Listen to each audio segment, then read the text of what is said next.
इस वक्त मेरे साथ हैं डुमरियागंज से भारतीय जनता पार्टी के लोकसभा सांसद जगदम्बिका पाल जी।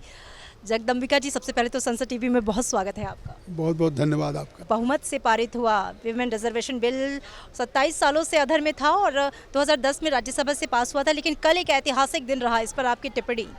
देखिए, 27 वर्षों से जैसा आपने उल्लेख किया, पूरे देश की महिलाओं को एक उम्मीद थी, लेकिन जब भी ये विधेयक प्रस्तुत होता था, पिछली 4 बार से वो विधेयक कभी पारित नहीं हो पाया।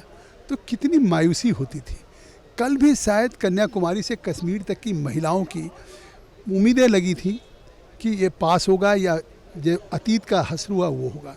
तो इसलिए है कि कल जो 4 बार की निराशा थी, वो पास होने के बाद जिस तरह से वो आशा की किरण बनी है, तो ये देश की महिलाओं के लिए नहीं, पूरी दुनिया में, जहाँ अभी हम ग्लोबल 50 में भी नहीं थे, अभी तक दुनिया के 50 देश ऐसे होंगे कि जहाँ पे करीब एक इंटरनेशनल पार्लियामेंट्री यूनियन है, जिसमें आप जानती हैं कि पूरी दुनिया का एक एवरेज पार्लियामेंट में 25% महिलाओं का है।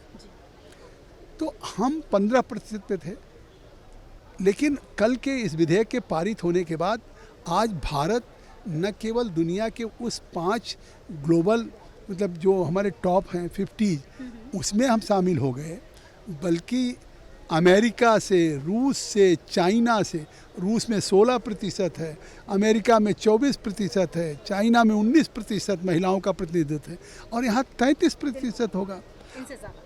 तो मुझे लगता है कि कल केवल वो विधेयक नहीं पारित हुआ, भारत ने दुनिया में अपनी उस प्रगतिशीलता के एक ऐसी छलांग लगाई है कि जैसे एक लगातार रोज़ इतिहास बनाने का काम नरेंद्र मोदी जी कर रहे हैं।